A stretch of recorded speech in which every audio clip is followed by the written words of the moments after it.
Hi guys, Al Emmans, Prayer Deacon of PCC. Got another message for you today.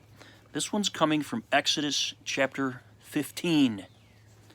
This is the story about Moses and the song of the Israelites.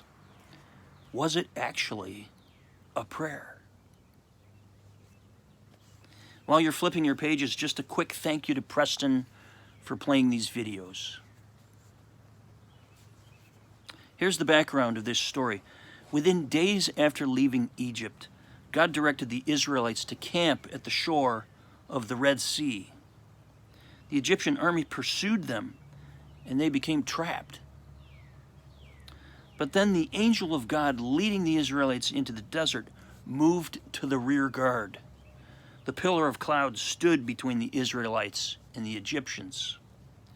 After Moses parted the Red Sea and the Israelites walked through on dry ground, the pillar of cloud advanced, and the Egyptians followed. The tables turned as the waters crashed in on them. They were trapped. Chapter 14, verse 30 says the Israelites saw the Egyptian soldiers washed up dead on the shore. What an amazing story of God's deliverance. Chapter 15.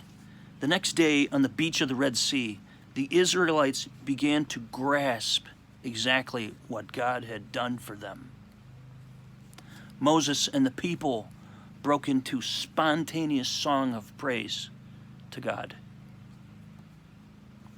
Let me ask you guys, was this song actually a prayer? Is it possible that worship is a form of prayer?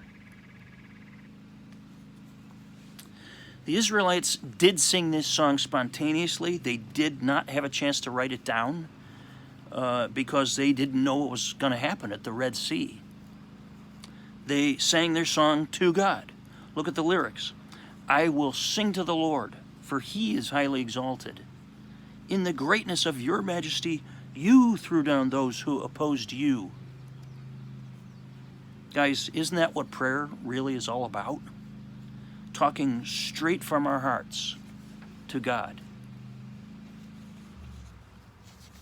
I did some Googling, found these facts. There are 185 songs in the Bible. 150 of them are found in the book of Psalms. David wrote most of the Psalms to music. In Luke chapter 1, Mary sang a song to the Lord. It was a prayer. Habakkuk wrote a song to the Lord in chapter 3. It's called Habakkuk's Prayer. Acts chapter 16, verse 25. Paul and Silas were in jail, praying and singing hymns of praise to God.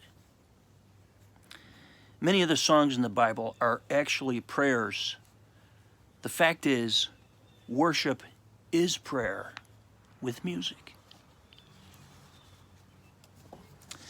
Guys, when you worship God, are you doing it in your head or from your heart? Are you using the words you're singing as a personal prayer to Him?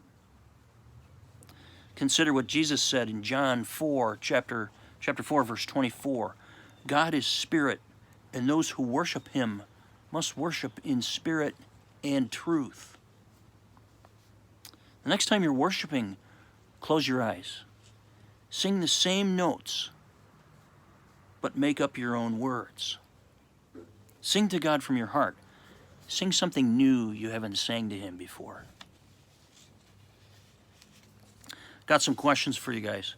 Number one, do you take time to pray to God? Number two, when you pray, do you take time to listen to Him? Is He talking back to you? Sometimes the answer doesn't come right away. Do you keep your ears open listening to Him for the whole day? Number three, do you worship on your own or at church? And when you're worshiping, are you worshiping God in spirit and truth? Blessings, guys. Thanks for listening. See you next time.